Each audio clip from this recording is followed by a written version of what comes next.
As you know, Kyle Rittenhouse has been going out and giving speeches on college campuses. And oh man, the left is in a real tizzy. According to them, Kyle Rittenhouse's speeches are divisive and violent. Having him on campus is dangerous. So I thought I'd go ahead and play a clip from one of his speeches at Western Kentucky University and analyze it. Hello out there. I am trying to get through. With cold, blunt analysis, cradled in the warmth of reasoning, it's time for Johnny Walker Dread to straighten you out on a thing or two. Emanating all the way from exciting Las Vegas, Oklahoma, it's the Johnny Walker Dread Show. Rittenhouse's case has sparked intense debate about gun rights, self-defense laws, and racial justice in the United States. Without further ado, please welcome Kyle Rittenhouse.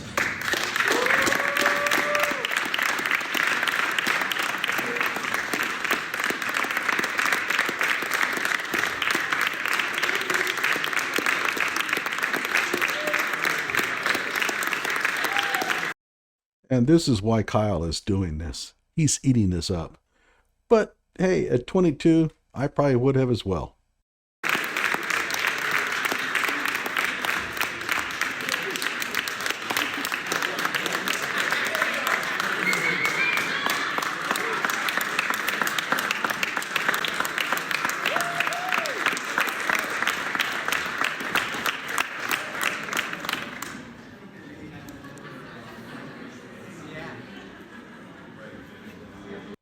Okay, we have a microphone problem. Might want to have taken care of this a little earlier. I was left with no what? Sorry. I really have a microphone. I will say that he seems more comfortable than I thought he would be, and seems to be having at least a reasonably good time. All of that noise you hear is protesting in the background, and they were loud. So on August 25th, I was set up for an ambush to where I was left with no choice but to defend myself. The first person who attacked me was a man by the name of Joseph Rosenbaum. Joseph Rosenbaum told me that night, if I catch any of you fuckers alone, I'm going to fucking kill you. I don't know about you, but I don't think that microphone did anything.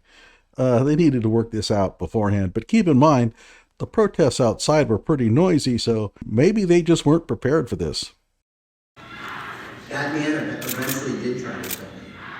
He set up an ambush with his buddy by the name of Joshua Zeminski waiting for me at this black Duramax. And I get to this Duramax because I was called there to go and put out a fire. And I get there with the fire extinguisher and Josh Zeminski, armed with a handgun. He takes a step towards me. I try to retreat. Mr. Rosenbaum then was waiting, hiding behind his Duramax where I couldn't see him. You'll notice he doesn't mention anything about Zeminski pointing the gun at him, but he says that in his book. I criticized him in a YouTube short for making that claim, figuring that it was only going to open up a path of argument in the upcoming civil trial. I find it interesting, though, that he did not mention the pointing of the gun. Who knows? He began to start chasing me. I was running towards a crowd of about 200 people that I did not see, trying to get away from this man who threatened to kill me earlier in that night. I was scared. I was terrified.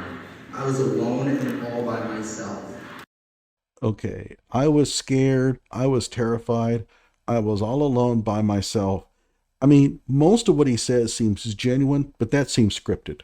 It seems as if he has been practicing that particular phrase for a while because it works in his favor for the upcoming trial.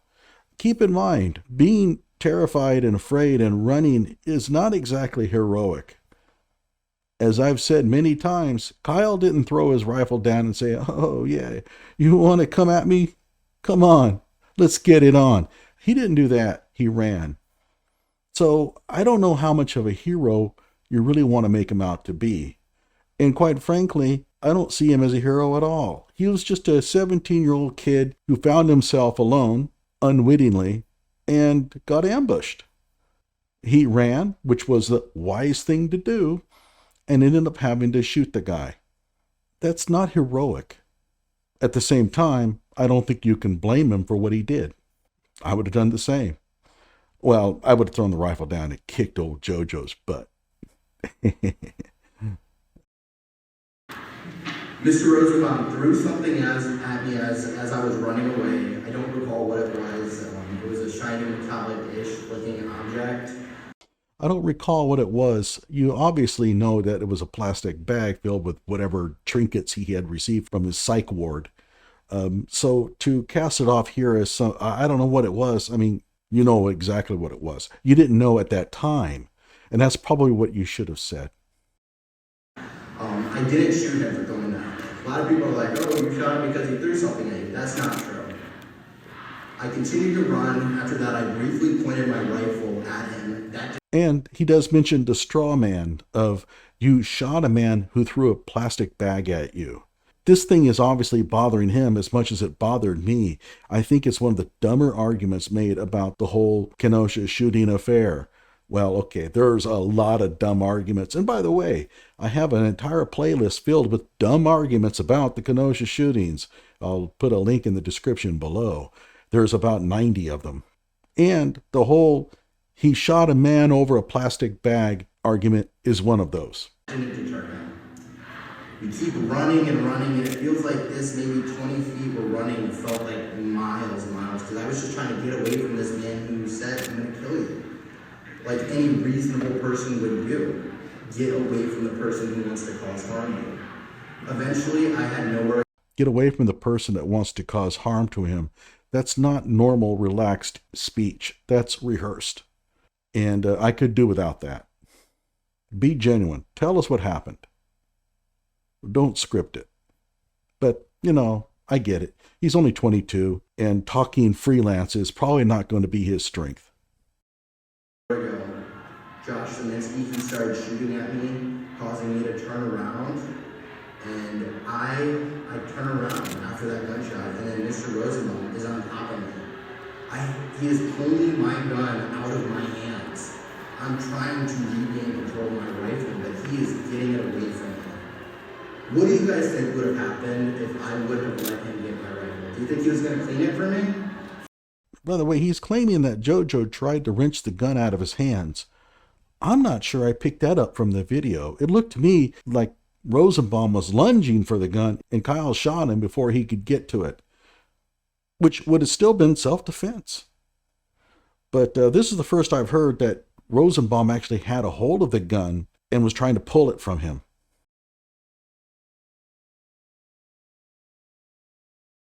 I don't think so. So I defend myself against him. I shoot him 4 times and he ultimately passes away.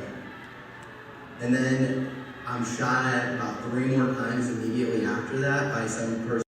He unfortunately passed away. You turned his body into goulash. That's okay. You can say that, Kyle. Person I couldn't see. I called the first person in my phone and let them know, hey, I just shot somebody. And then I start running down Sheridan Road, trying to get to the police line. I can see the flashing red and blue lights. I can hear the sirens from the Bearcats. I'm so close. I'm almost there. But I don't make it there. This is actually one of the stronger points of his speech, where he's talking about being able to see the blue and red lights flashing, and he's so close to getting there. Safety. I wish that he could have emphasized this a bit more in his book. As I'm running, a man by the name of Gage Grosskreutz approaches me. Poor Gage. Nobody can pronounce his name correctly. This is the guy who put a gun in my face. As he approaches me, he asks, where are you going? And I tell him, I had to do it. I'm going to the police. And then I continue to run towards the direction of the police. We could see the flashing red and blue lights. We're so close. But that doesn't stop the mob of rioters chasing me down. That doesn't stop them from screaming, get him and kill him. And if that's not a threat, I don't know what is. I continue running, and Anthony Huber, the second guy I'm forced to defend myself against, comes up from behind me, bashing me in the back of the head with a skateboard. I continue to run about 5 more feet, and then I'm hit by a guy in a white wife beater who hits me in the back of the head with the rock, causing With a rock? That's the first I've heard about that.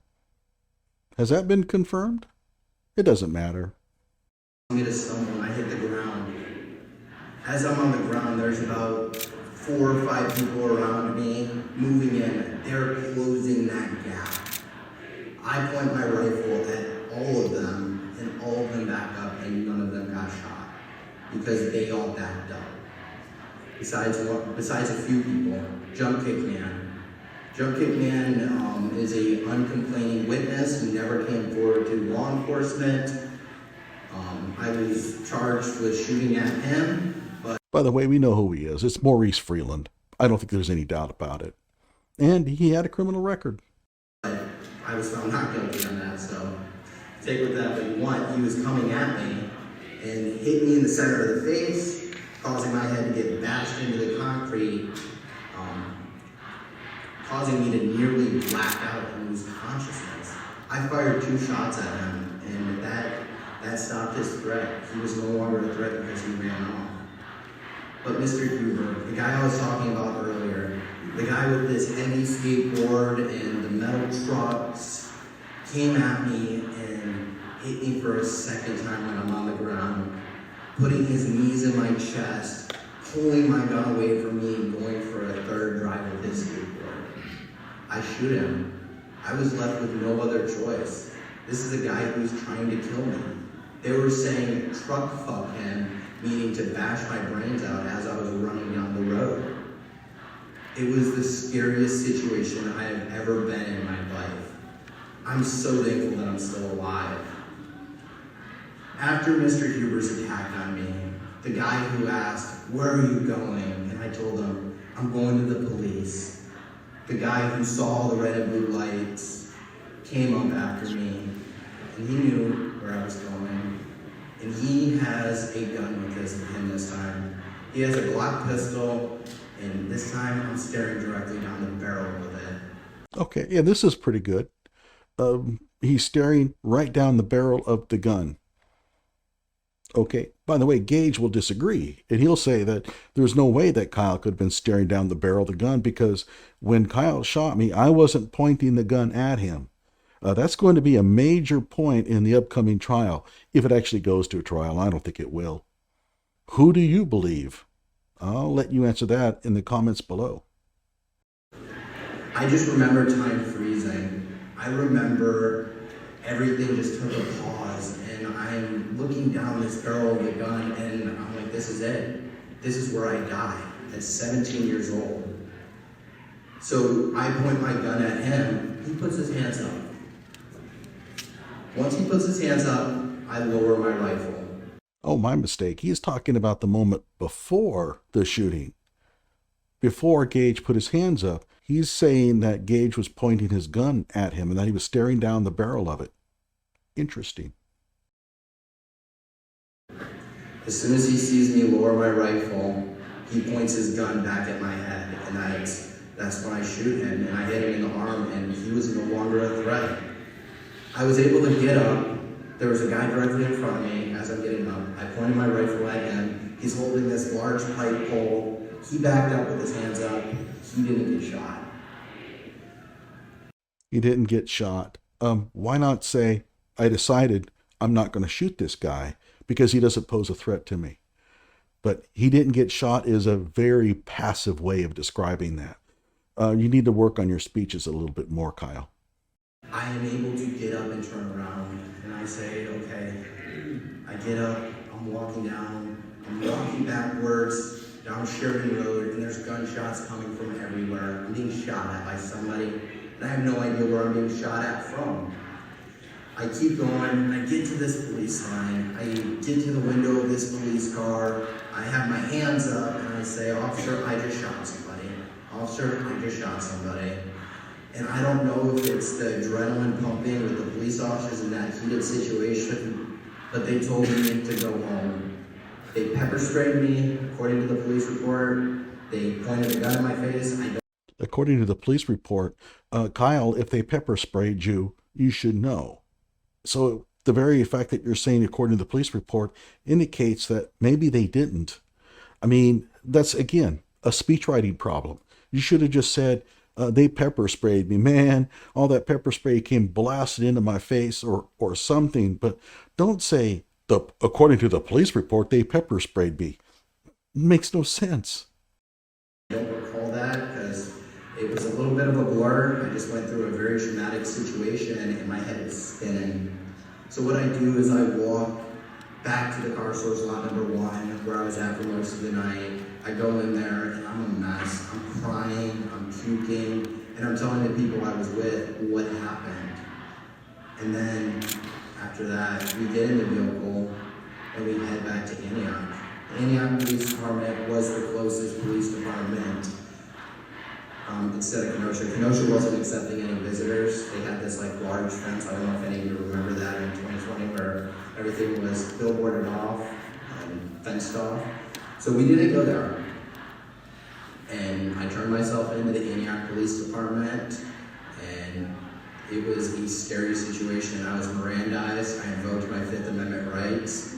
I was put on trial, charged with 7 different things, had 2 of the things dismissed, and was found not guilty by a jury on 5 felonies. I was a very young person. I was 17 years old. I'm 21 now. And looking back, with hindsight being 2020, as it always is, we have that benefit sitting here today to be able to go back and look at videos and realize, hey, yeah, hindsight's 2020. If I would have known that I would have been violently attacked, put on trial for defending myself, I would not have gone down there. Okay, so he says here, hey, if I'd have known beforehand that this was all going to happen, I wouldn't have gone down. And the anti-Kyles are turning that around and saying, you see, even Kyle says he didn't belong there. That's not what he's saying.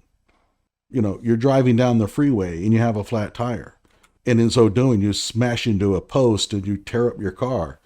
If I had known beforehand that I was going to have a flat tire, I would not have gone down the freeway. That doesn't mean that I was wrong to drive my car down the freeway. I mean, this is just terrible logic on the part of the anti-Kyles, but that's all they have. The left always seems to claim this sort of enlightenment, but when it comes to the Kenosha shootings, their true idiocy surfaces. They can't form rational arguments. A complete inability to use reason. I wouldn't have. I would have stayed at home because it's not worth it. It's honestly not, but that does not take away the fact that I defended myself. Every single one of you in this room, you all have the right to live. We all have dignity. And I want to talk a little bit, something outside of my story regarding campus carry. I want to tell you that your university does not give 2 fucks about any of you. We have a right to protect ourselves. Okay, I don't like the use of the F-bomb there. All right, I just don't like it. And I don't think he really should go down this path.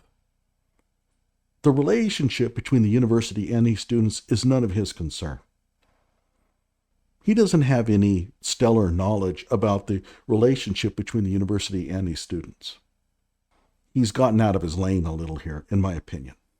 And the university at Western Kentucky and our lawmakers out here want you to be disarmed and fall vulnerable to attacks. I read countless stories every single day.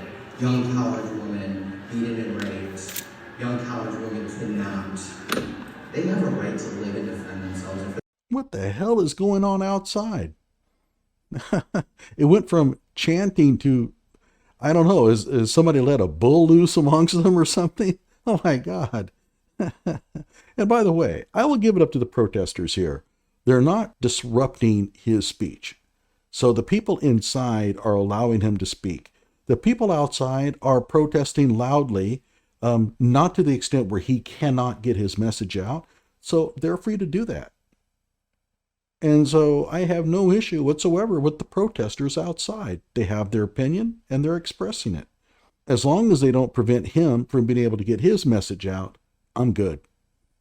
For the university to say, no, we're not going to allow you to have the tools to be able to protect yourself is wrong. And it makes me really upset. I see it every single day. I was just in Nashville. I wanted to speak about red flag laws. Kentucky doesn't have much red flag laws from what I was digging into. but I really wanted to talk about that. You know how long it is for a police response, average police response? 5 to 6 minutes. You live in Texas. Whatever gun laws that Kentucky wants is between the Kentucky citizens and their legislature. That's my feeling about it. And by the way, I said I didn't have any problem with the protesters outside. I still think they're morons. And that's on a good day. You can't have a police officer with you everywhere you go protecting you. It's just impossible. They're drowned with calls. Their higher-ups in brass don't support their officers. And the response times nowadays suck. You have the right to be able to carry a firearm, and who is it for some politician and lawmaker to say, no, you don't have the right to carry a firearm on school, when we see the rising school shootings and assaults happening on campus? See, one of the problems I have with Kyle's speech is that he has this story he tells about what happened to him that night in Kenosha. We've heard it a million times already, and those who follow Kyle kind of already know what happened. And then he has this Second Amendment dealio going on, but he doesn't tie the two together. For example, he talks about the police can't always be there. Well, talk about that night in Kenosha. Where were the police? But he doesn't circle back on that. You are your own first responder. You are the quickest thing to be able to protect yourself. You're not going to say, oh, wait, one sec, Mr. Bad Guy, let me pull out my phone and call 911. You're going to be able to protect yourself, and that's your right. So I just urge campus staff, lawmakers who may be listening to my speech, you should be ashamed of yourself. You should be 100% ashamed that you don't believe your students have the right to defend themselves by prohibiting them from exercising their Second Amendment rights. And it makes me very upset to see. I live in the great state of Texas. I love Texas. We can carry firearms on campus. Every time I go to campus, I have my gun with me. A lot of people, I can't carry here, students can't carry here. It's a violation of our rights. So I just urge everybody, every single one of you, to start campaigning and putting pressure and voting these bad lawmakers out. And with that being said, I'm going to go ahead and roll into Q&A. And I know there's some people who may have some questions. I do ask that the people who disagree with me come up first to ask the questions, and we can have a nice little debate or dialogue about it. Okay, so he's only been speaking for about what looks to be about 14 minutes. That's a very short speech. There's no mention anywhere about the lies of BLM, and he'll explain to you later why.